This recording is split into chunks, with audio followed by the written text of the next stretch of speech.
Alguém teve algum problema nessa atividade de transformar direitos humanos, representar através de uma linguagem artística? Prof, tinha formulário? O formulário não tinha fórum? Não, não tinha fórum. Aonde é, então? Porque eu não fiz também, eu não sabia. Siga, será que deu? Algumas turmas deu problema, por alguma razão, ele publicou, e sei lá o que o Siga fez, não sei. Sinceramente, e daí eu tinha revisado, porque quem é que tinha me avisado? Um aluno tinha me avisado.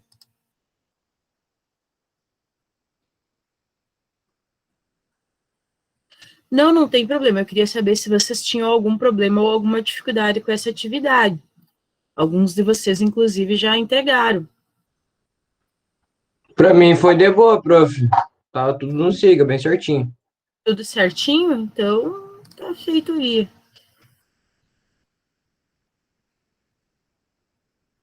Aham, tá aqui. Depois eu revisei e estava ali mesmo. Tá. Essa era a atividade que vocês tinham que me mandar, que vocês têm, ainda podem me mandar. A atividade, Igor, deixa eu compartilhar a aba do Siga, daí nós vamos.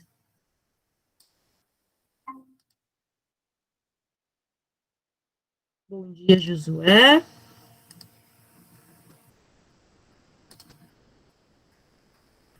Tá.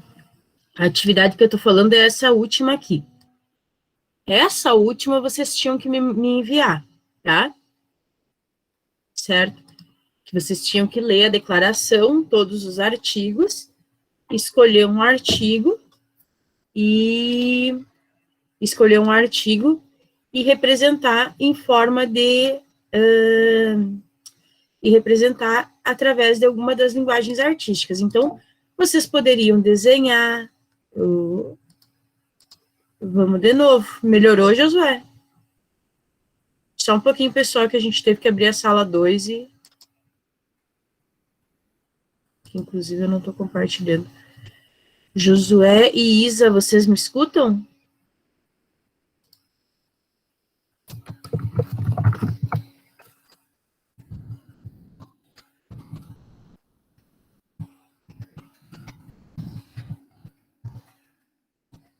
Ah. Então, não sei, deixa eu abrir a apresentação para vocês. A gente está falando das atividades, queridos. Daí eu estou conversando com vocês, perguntando, a pergunta é se tinha alguma dificuldade na atividade do SIGA, essa de direitos humanos.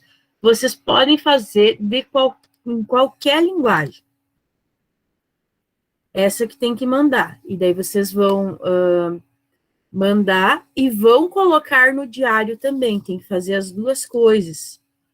Ó, registre sua atividade no diário de bordo e envie também no SIGA. Essa atividade tem que fazer as duas coisas.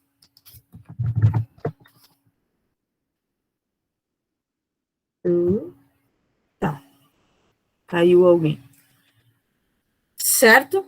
Ninguém tem dúvida dessa atividade? Heloísa em forma de...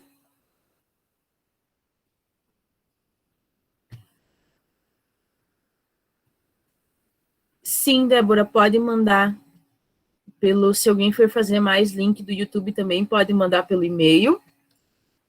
Só coloquem no título do e-mail trabalho de arte e direitos humanos, tá? Deixa eu anotar aqui.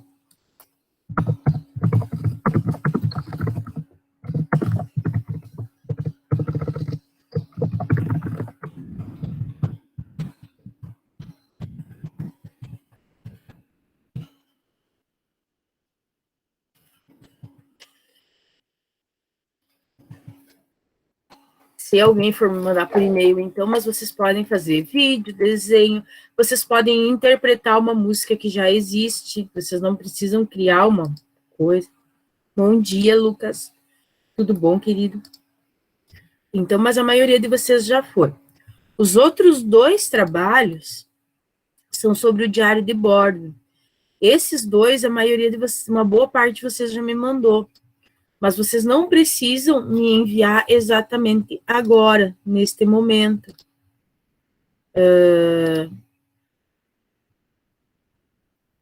Se fizer um desenho, é só mandar, Igor. Ainda voltando no trabalho. Daí, no caso do diário, vocês têm até a primeira aula de dezembro para me entregar. Então, isso aqui, essas partes do diário, na verdade, é para vocês irem fazendo por quê? Lembra que lá no começo do ano eu conversei com vocês que tem algumas atividades que fica ruim a gente fazer de última hora, que não tem como a gente virar uma noite, fazer tudo, complica? Então, no caso do diário de bordo, a intenção é simplesmente que vocês vão fazendo aos pouquinhos, porque fazer uma capa, daí uma semana vocês fazem a capa, na outra semana vocês fazem aquele primeiro trabalho, depois vocês fazem outro trabalho. Então, a gente vai organizando assim os trabalhos e não fica pesado. Claro que se vocês forem deixar para a última semana de entrega e fazer tudo, também. Desde que vocês me entreguem, é indiferente. Mas se vocês vão fazendo, como vocês têm muitas disciplinas, se vocês vão fazendo aos pouquinhos, fica mais fácil. Isso, pessoal. Pensem no diário de bordo assim. Vocês tinham um caderno, que era o diário de bordo de vocês. Né? Espera aí um pouquinho, deixa eu pegar.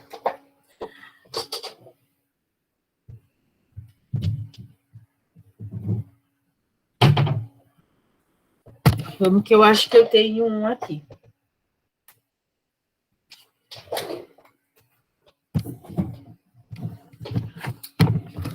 A certeza que é esse aqui.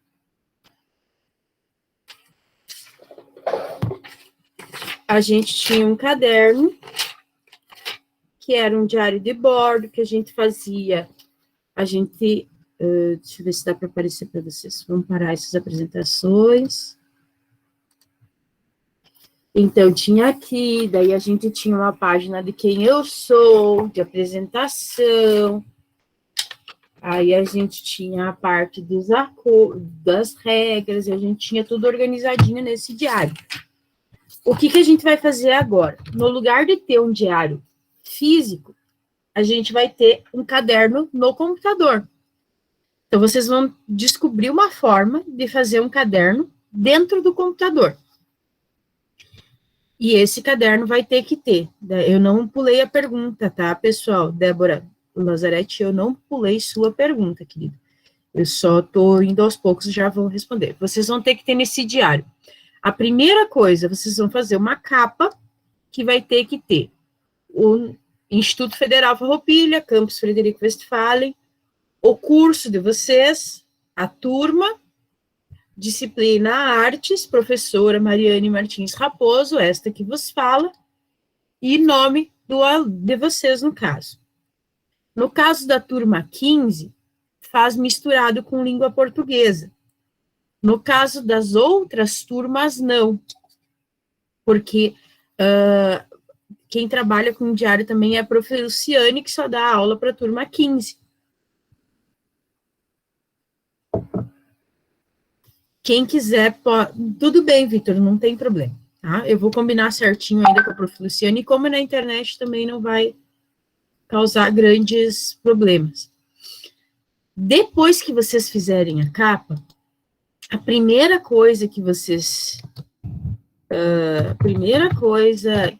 têm que ter, primeira atividade, é vocês explicarem o que são linguagens artísticas e explicar cada uma das que a gente estudou, tá?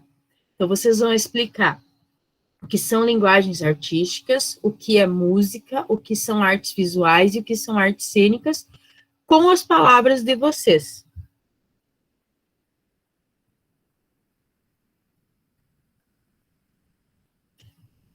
Aí, vocês vão me perguntar, prof, mas se eu posso fazer com a minha cara, sim, posso fazer do meu jeito?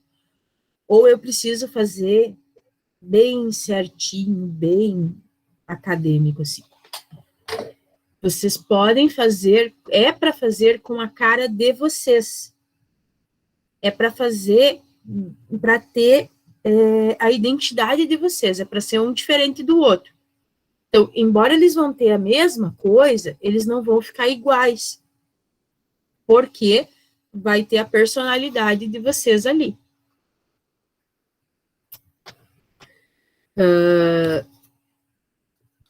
Mais alguma dúvida, pessoal?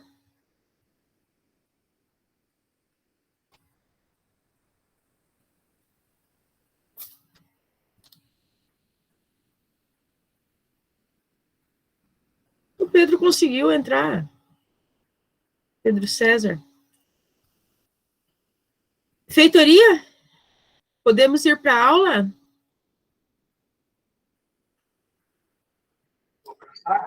Estou ouvindo.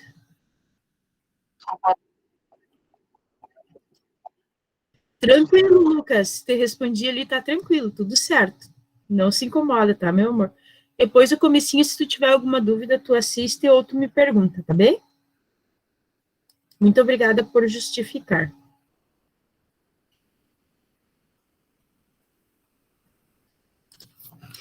Então, a gente vai ver hoje o que tem a ver, enfim, arte e direitos humanos. Por que a professora Mari resolveu... Opa! Só um pouquinho, pessoal.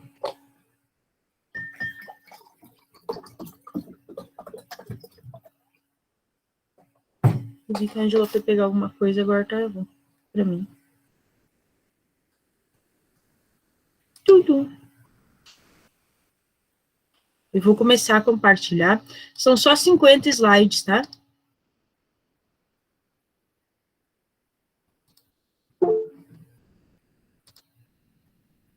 Só? Bem pouquinho.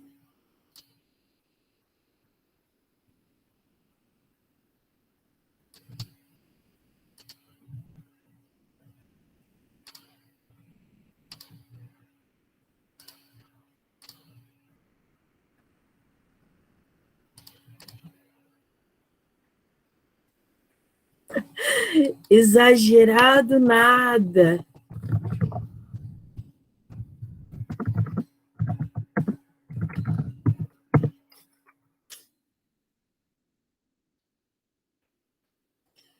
Exagerado quase nada. Já vou me ver fazer um negócio que eu esqueci. Angela voltou? Voltou! Meu computador desligou. Eu não sei se acabou a bateria. Tu estava travada para mim, daí eu estava esperando, mas não tem problema. Não. Ah, obrigada.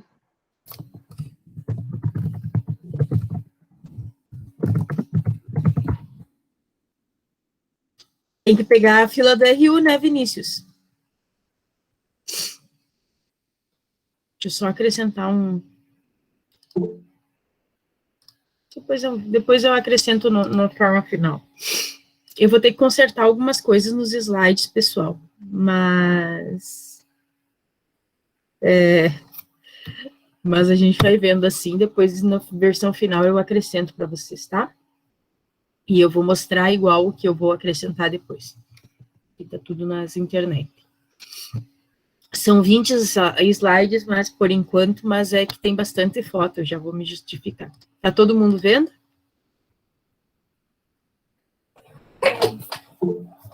Sim? Não? Talvez? Ok. Sim, então tá bem. Ai, desculpa. Não é Covid, tá? É só alergia. Então... obrigada. A arte é uma forma de comunicação e de expressão humanas. Todo mundo fala isso. Mas o que quer dizer expressão e comunicação humana? Quer dizer... Ai, vai ser o dia. Desculpem de novo. Quer dizer que arte é uma forma que as pessoas têm de contar sobre elas, de contar o que é importante para elas, Obrigada, pessoal, pelos desejos de saúde, de contar, de expressar os sentimentos, as sensações, as opiniões.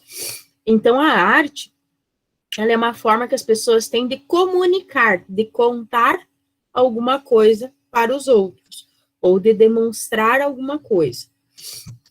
Então, mais importante do que se a gente gosta ou não, mais importante do que a gente achar bonito ou não, é saber o significado, o que a pessoa quis expressar, quis dizer com aquilo.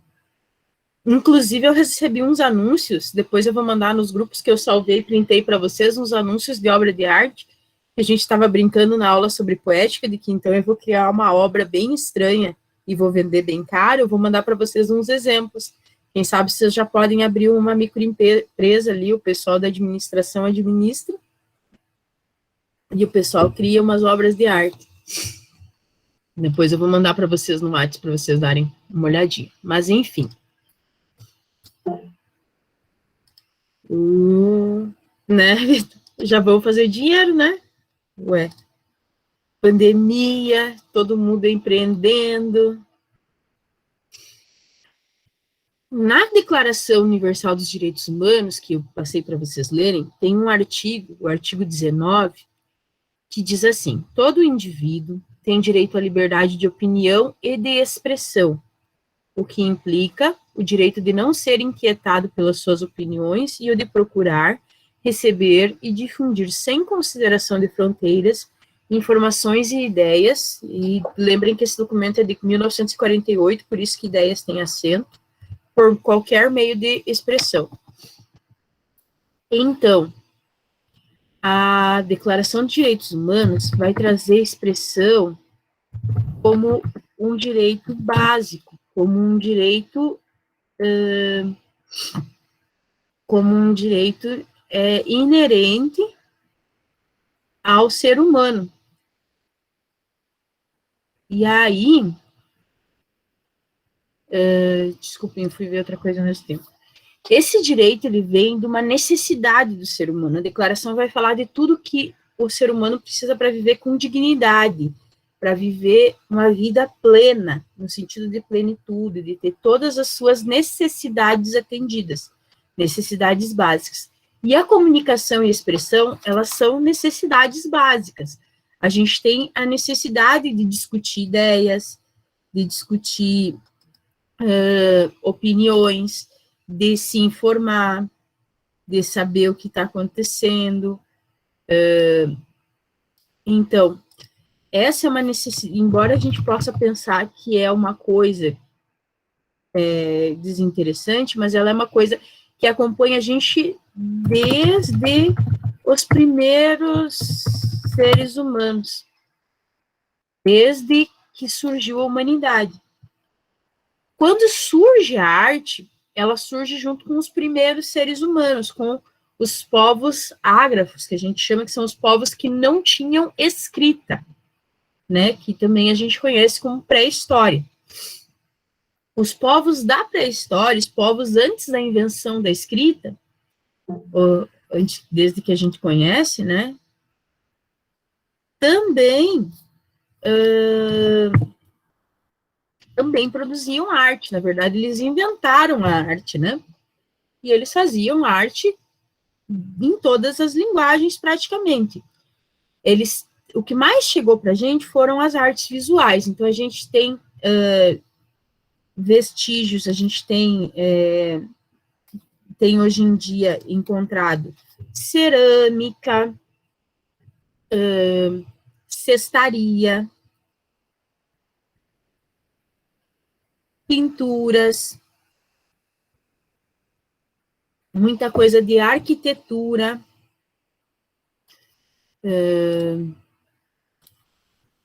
escultura com as Vênus, as Vênus são esculturas de mulheres, de deusas da fertilidade, embora não existisse. Desenho em pedra, que são os petroglifos, a gente vai ver bem certinho o que cada uma dessas palavras, tá?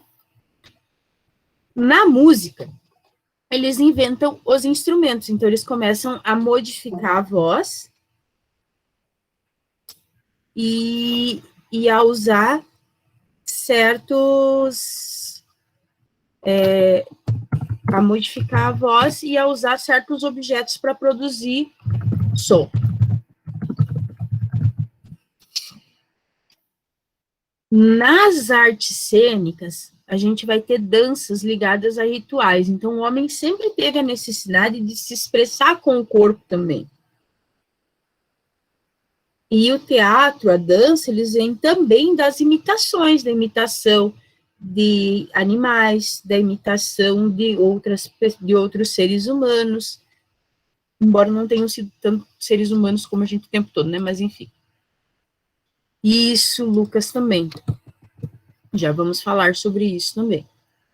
Então, por que surge a arte? Porque o ser humano ele tem necessidade de falar sobre aquilo que ele pensa e que ele vive, não só utilizando as palavras, mas em outros níveis de criação, em níveis maiores de pensamento. Então, ele começa a criar a partir do que ele vê, além da fala e das ideias, ele começa a combinar em outras formas de estrutura de representação, uma delas a arte. Por que ele faz isso? Ele faz isso por questões religiosas.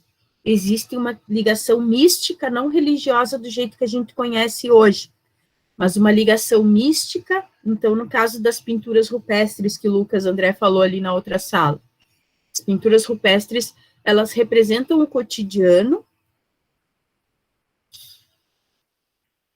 mas também elas vão ter um caráter místico de tentar capturar antes e ter sucesso, os animais que são caçados, ter sucesso nas suas empreitadas, esse tipo de coisa, né? As Vênus que a gente vai ver são imagens femininas com partes do corpo bem avantajadas, é um ideal feminino bem diferente, assim. Então, elas são gordas, elas têm o quadril bem largo, elas têm o corpo farto, assim, porque elas representam aquilo que o homem da pré-história precisava, que a natureza fosse fértil, que a natureza produzisse.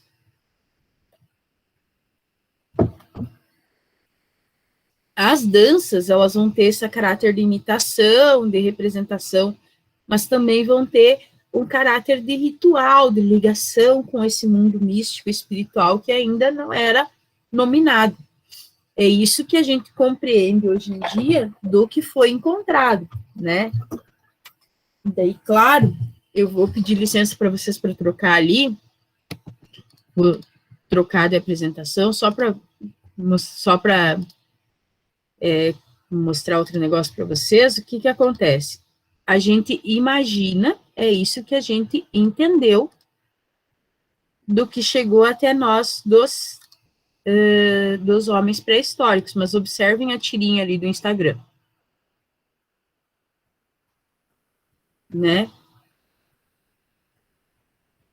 É uma discussão, 2 homens da caverna, e eles estão discutindo.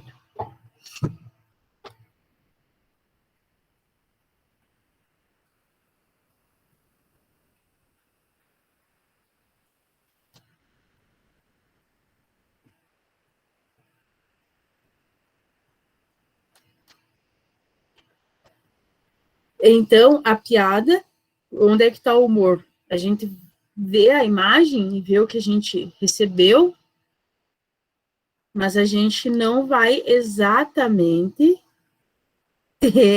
exatamente, Lucas. Lucas está falando ali na outra sala, na sala 2, que uma imagem vale mais que 1000 palavras, né? As imagens podem expressar com o sentido das coisas, mas as palavras não representariam, coisas que as palavras não representariam com exatidão. Mas, da mesma forma, as imagens, elas têm muito a ver, a gente já viu das outras vezes, com o que a gente imagina delas. Então, Isso é o que chegou até nós, isso é o que o conhecimento científico nos traz, né? Mas a partir do que a gente recebeu até agora. Como que o homem da pré-história se manifestava? Aí vem o que o André Hockenbach falava, o André da informática estava falando. As tintas, como o André falou ali um bom tempo atrás, são tintas naturais. O homem pré-histórico não tinha química, nem coisas assim para criar tintas. E, na verdade, nem eram tintas, eram pigmentos, né? A gente chama de tinta, mas ele não era uma tinta, ele era um pigmento. Ele não tem a estrutura química da tinta. Eu estou usando muita palavra de soletrar, por isso que eu estou esperando um pouquinho, tá, gente? Eu já estou fazendo a Angela soletrar tudinho. Mas então, assim, aí, esses pigmentos, essas tintas, vinham de coisas naturais. Então, o urucum, por exemplo, que é o nosso coloral, que é de onde sai o coloral, em algumas regiões do Brasil se chama vermelhão. Saía dali a tinta vermelha. De algumas pedras saía o ocre, que é um tipo de laranja, ou da seiva de plantas, de carvão, os pigmentos que se tinham eram esses.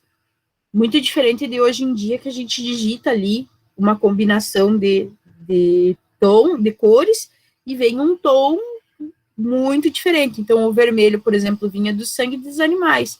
Então, era aquele tom de vermelho que tinha, era aquele preto que tinha, era aquele o que vinha dos pigmentos naturais, né? Não existia uma tinta. As Vênus, não tem só essa Vênus, essa é uma das Vênus. Então, percebam que ela tem um corpo que a gente imaginaria hoje em dia como sendo de uma pessoa bem gorda, né? Mas, por quê? Porque ela representa uma mulher que tem facilidade em ser fértil na imaginação do homem pré-histórico. Então, essa era a forma de escultura principal que o homem pré-histórico vai ter, tá?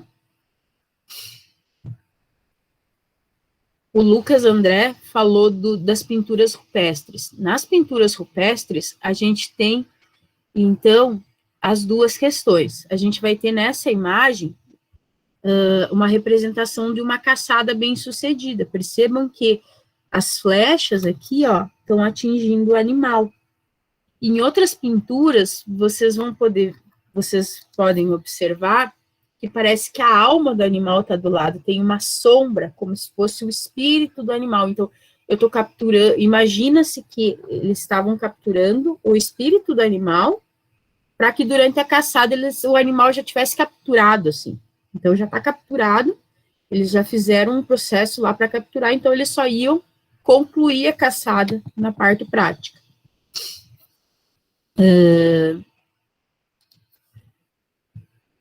Mas também tem a questão da representação de si no mundo. Percebam como é uma coisa que já persegue a gente há vários anos, né? Nós, enquanto humanidade. O que tem nessa pintura?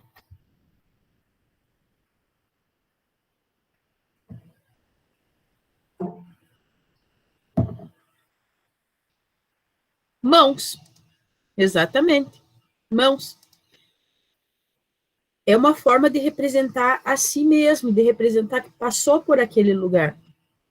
Em algum momento, eles fizeram mãos com jatos de tinta. Hoje em dia a gente faria com um canudinho, né? Se a gente uma atividade de arte muito usada é fazer essa mão em negativo, que a gente chama.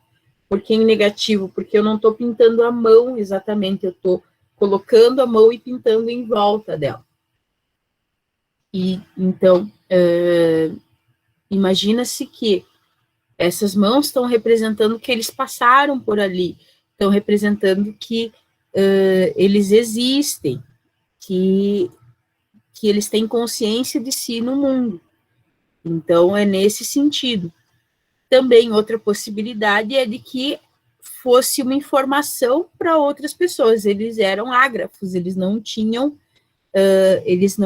escrita, então seria uma pré-escrita nesse caso, né?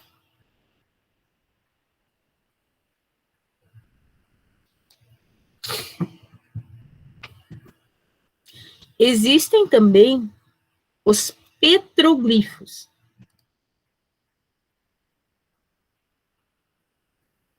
Olha, eu já estou acompanhando parte da soletração da Ângela, já estou conseguindo ver com que parte que ela está. Eles são pinturas na pedra, só que ao invés de eu pintar com tinta, eu marco a pedra. É como se eu fosse fazer um relevo, como se eu fosse fazer uma placa de stencil ou alguma coisa assim, só que eu faço na pedra. Eu faço, obviamente, com um objeto que consiga marcar a pedra, né? Esse tipo de arte, ele era feito tanto representando figuras, quanto representando imagens geométricas. Então, ó, a geometria já está aqui, vocês não podem nem xingar a professora Fernanda, porque a geometria também acompanha a gente desde a pré-história.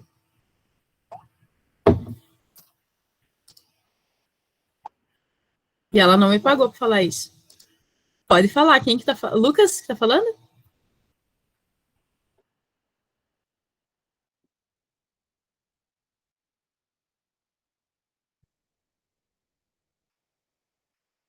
Algumas se encaixam, Lucas. Bem lembrado, algumas se encaixam sim. E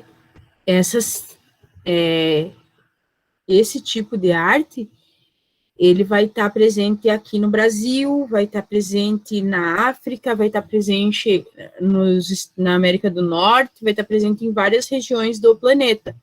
Em alguns lugares, em cânions, em regiões montanhosas, e em outros lugares, em regiões de deserto também, né? Depende muito do local do continente, da vegetação, né? A gente já vai para a aula de geografia. Ah, desculpa, eu esqueço, Felipe, que vocês não escutam a pergunta. A pergunta do Lucas foi se aquelas imagens que a gente encontra nos desertos são petroglifos. E daí a resposta foi que algumas são.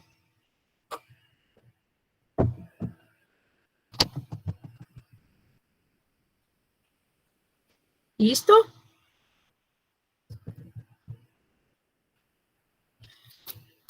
A gente também vai ter monumentos, só que no lugar de ter um busto de Getúlio Vargas ou de outro político, coronel, etc., a gente vai ter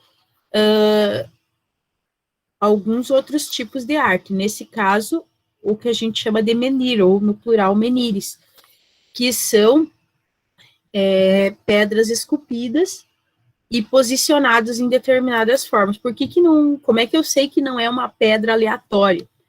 Porque elas estão organizadas e elas têm uma forma definida. Percebam aqui, ó, elas têm uma distância certa, elas estão posicionadas de uma forma determinada, elas não são aleatórias, assim. Então, é nesse sentido que elas são reconhecidas como obra de arte. O Lucas, ali na sala 2, lembrou da Ilha de Páscoa. Vocês conhecem a Ilha de Páscoa? A Ilha de Páscoa eu não acrescentei, mas elas têm estátuas que se chamam moais, que eu já vou mostrar para vocês aqui.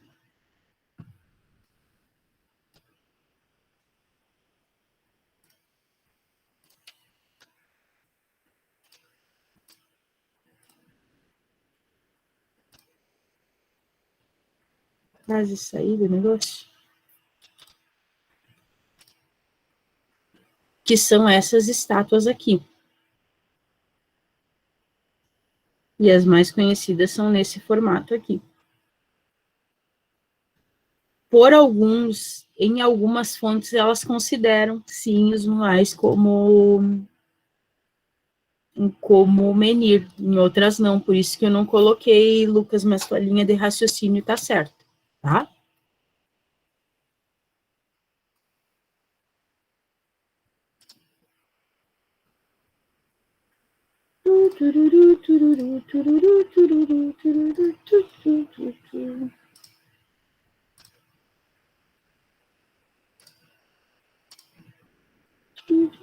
E a próxima vez eu vou fazer diferente, que eu já devia ter feito faz tempo. Tá. A gente também tem... Ih, me desconfigurou, haha. Os dolmens são um tipo de urna funerária, alguma coisa assim, tá? E eles vão ter esse formato, são como se fossem casinhas, aquelas casinhas, são os precursores de casinhas de cemitério, tá? Mais ou menos isso, os dolmens. Então, percebam que eles têm escultura e arquitetura. E daí tem os monumentos, que tem esse nome estranho, que tem essas 3 versões. O mais famoso é o da Inglaterra, que é essa figura do meio, que eles vão criar imagens de acordo com a posição do sol, e eles são monumentos circulares. Oi.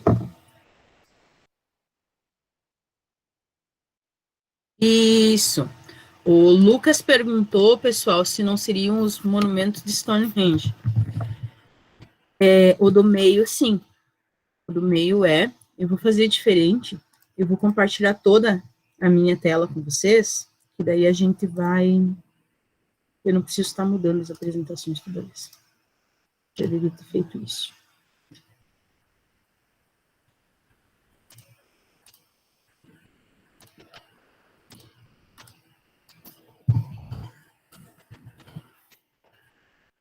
Isso que o André está falando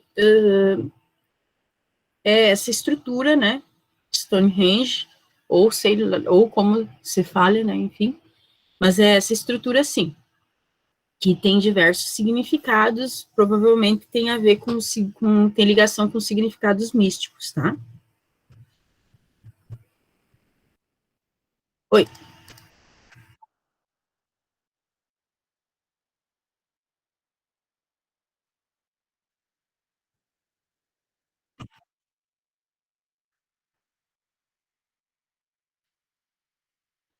Aí, o Lucas fala... O Lucas está colocando que tem o mistério de como que conseguiram fazer isso, né? Porque percebam que são pedras enormes. Aqui a foto está em um tamanho menor. Aqui o primeiro monumento, ele tem pedras não tão grandes assim, mas os outros têm pedras enormes, de toneladas, né? Como é que eles conseguiriam? Então, a gente tem essa ideia de como eles não tinham tecnologia como a gente tem hoje, né? Eles não tinham computador, eles não tinham máquinas, eles não tinham nada disso, como é que eles faziam. Mas isso demonstra também para a gente que eles tinham algumas... Pois é, Eduardo, mas isso demonstra que existe um certo nível de tecnologia. Aí a gente tem que entender o que exatamente é tecnologia. Tecnologia também tem a ver com a técnica de fazer certas coisas. Acho que agora eu falei rápido demais. Mas essa técnica, no caso, o que provavelmente aconteceu? Provavelmente eles tinham conhecimento de sistemas de roldana, de sistemas de alavanca e de sistemas de trilho. E provavelmente foi assim que eles construíram. Tem um gráfico bem interessante, tá super interessante, que eu não vou saber se está bem certinho, tá bem, gente? Então, eu não postei também, porque eu não consegui verificar a veracidade. Mas vocês conseguem ver a imagem aqui?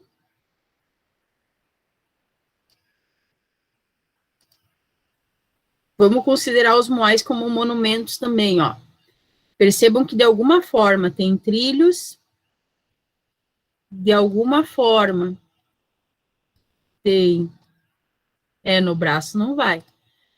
De alguma forma, tem um sistema de cordas, um sistema de alavanca. Sistema de alavanca é simplesmente tu apoiar uma parte para levantar a outra, que é o que está acontecendo aqui.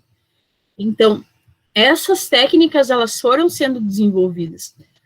E a gente tem que lembrar que a pré-história é um período muito amplo. Eu estou falando para vocês de pré-história sem dividir paleolítico inferior, paleolítico superior e neolítico. Então, a gente está falando desde quando o homem surge, desde quando surgem quando surge o Homo erectus, Homo sapiens, etc., até a idade dos metais. Então, a gente está falando de uma forma bem ampla, mas lembrem que a gente está falando desde a época do coletivismo, no sentido de coletar, desde a época que o homem era nômade e coletava, até quando surgiram os primeiros grupos, até quando o homem descobriu a agricultura, o pessoal da agricultura ali, a história da agricultura começa aí, né, também.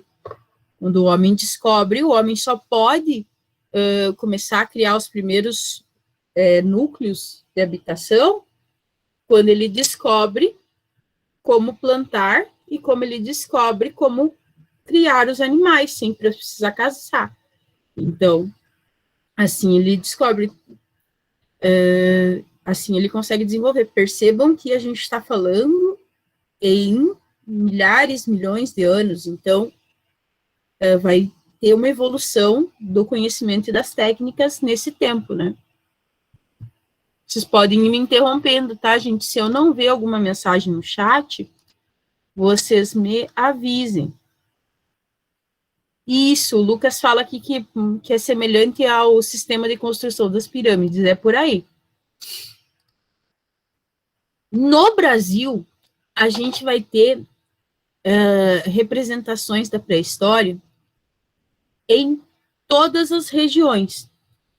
Então, a gente vai ter a cerâmica marajoara, por exemplo, que esse eu acho que a Angela vai precisar soletrar.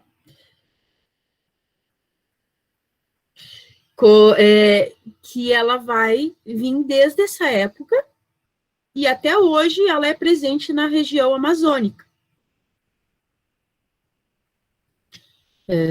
Dessa época a gente vai ter vasos, vai ter tigelas que ajudam a produzir alguma coisa.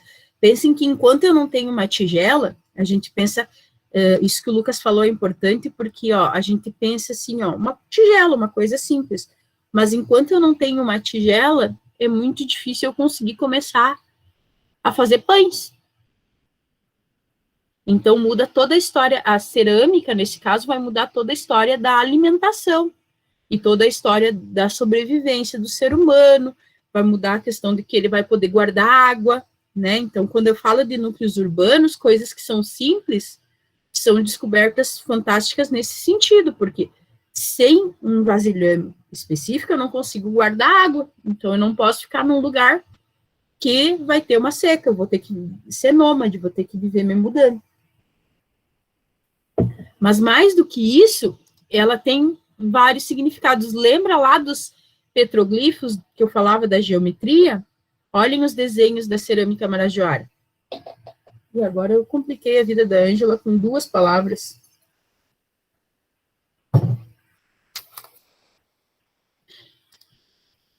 Além disso, dessa época, se lá atrás a gente tinha esses monumentos para guardar os mortos, e o Vinícius estava falando até dos moais ali, das esculturas da Ilha da Páscoa, de poderem ter corpos, os marajoaras vão desenvolver o sistema de urnas funerárias, eles vão guardar, vai servir inclusive como urna funerária algumas dessas cerâmicas. Na região amazônica, a gente também vai ter a arte tapajônica, que é de outro grupo original do Brasil, né, que seriam povos indígenas da época. No Nordeste, ali na região do Cariri, a gente vai ter registros de cestaria e de trançados, né? Então, percebam que são vestígios, são restos, mas pensem na idade que isso tem. E antes que vocês digam que o xerox da professora é melhor, o xerox da professora tá igual dessa vez, tá? Tá preto e branco assim mesmo. Não teve como melhorar as imagens. E aqui no sul do Brasil, ali na região de Uruguaiana, ali pela região de Lages, por algumas regiões de Santa Catarina ali, e do Rio Grande do Sul também, nós vamos ter também registros de técnica de cestaria. Também não é uma técnica, percebam que também não é algo que exista simplesmente na natureza. Demanda, exige uma certa técnica. Eu tenho que saber qual é a planta que serve para ser trançada, ou como é que eu consigo, que planta é que eu consigo transformar em fio para transformar em cesto, em tecido. Então, tem tudo isso. O que isso tem a ver com direitos humanos? Que era o tema da aula, né? Arte com direitos humanos. Tranquilo, pessoal, já estou acabando também.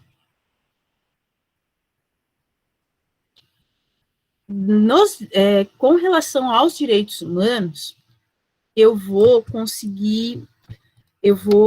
até hoje precisar de maneiras de me manifestar, de me expressar de expressar o meu pensamento, a minha opinião. Só que hoje em dia, daí vem com o que o Lucas fala, né, da evolução das coisas, hoje em dia eu tenho uma série de outros problemas e de outras questões que eu vou refletir através da arte. Então, por exemplo, a questão de saber como era o período pré-histórico e o que eles pensavam, é uma questão que a gente tem hoje em dia, que o homem daquele período, obviamente, não tinha, né, essa preocupação. Então, a gente vai representar isso de várias formas, através de pesquisas, através de estudos e também através da arte.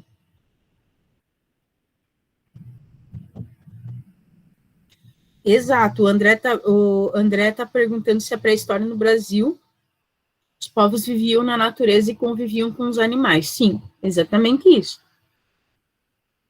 Mesmo no final do período, os povos tinham essa relação bem clara com a natureza, uma relação bem diferente com a natureza, assim, né?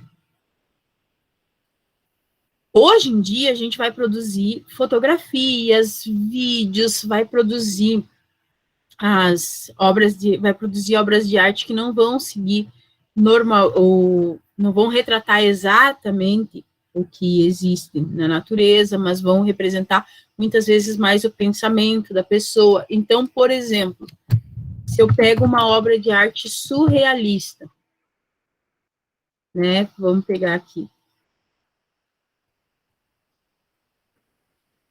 que é uma obra bem, com as figuras bem claras, mas ela não está representando exatamente um homem ou uma maçã. Ele está representando uma ideia que se teve a partir daquilo, né? Quando o Salvador Dalí faz esse quadro dos relógios, que se chama Persistência da Memória, não está aqui embaixo, ele não está representando o relógio, ele está expressando uma ideia de memória, de lembranças e do tempo, da lembrança no tempo. Então, percebam que eu vou começar a criar outras formas de representar e de me expressar. Por exemplo,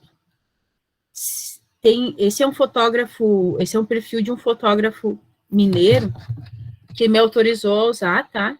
Muito agradecida. E ele fotografa cenas da cidade. Mas ele fotografa, qual é o objetivo dele? O objetivo dele é mostrar pessoas que são invisíveis normalmente. Pessoas que não são vistas na cidade por sua classe social, em geral, muitas vezes moradores de rua, etc. Então, percebam que não é uma fotografia por fotografar. Ela é uma fotografia que representa alguma outra coisa.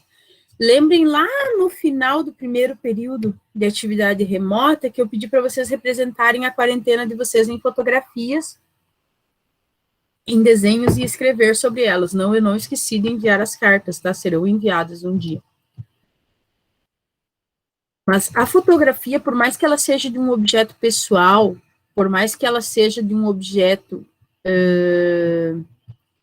por mais que ela seja de uma cena cotidiana, ela vai representar coisas que vão além dela em si.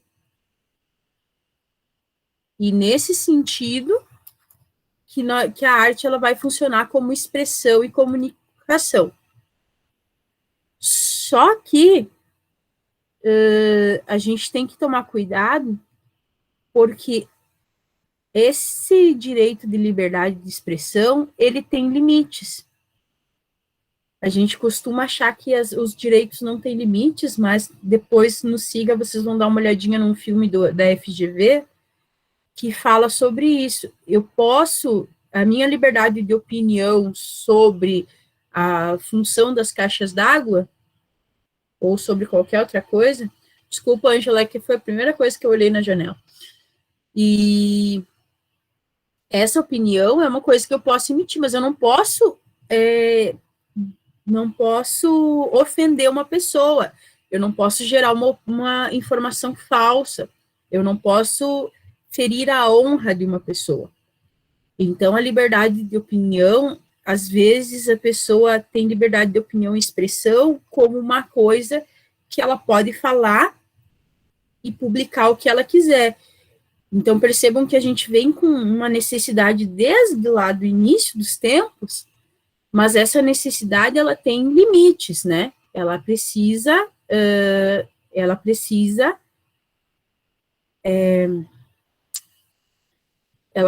observar alguns deveres.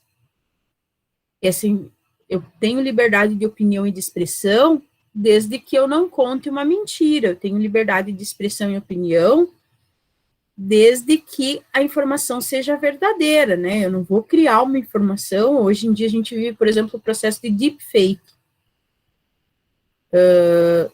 Eu não vou criar um vídeo em que eu vou colocar palavras na boca de outras pessoas e vou usar aquilo como verdade.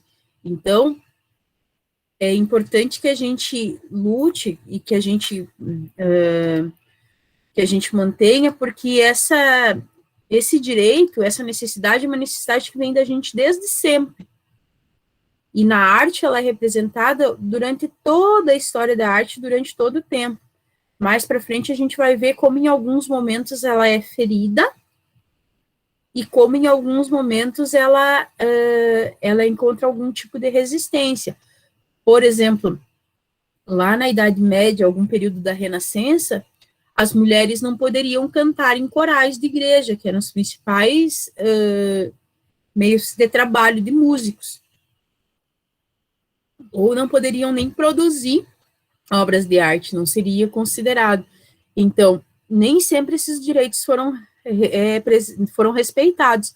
Para que eles sejam preservados, a gente precisa ter o máximo de cuidado com eles, né? Eles não foram, um direito que vem sendo, desde muito tempo,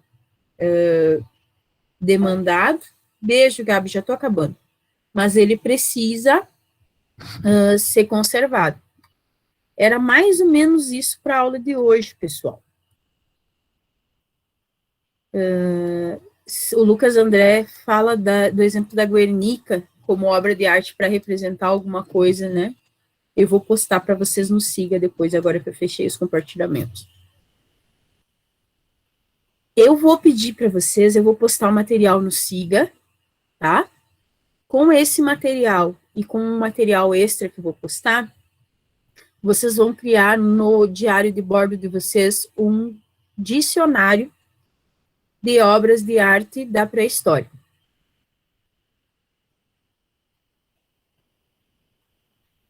E esse dicionário,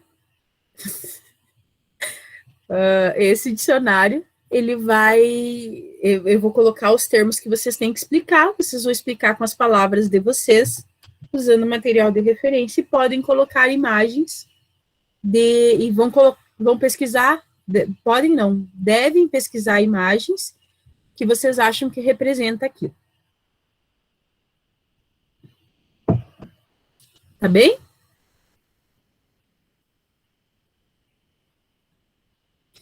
Alguma dúvida?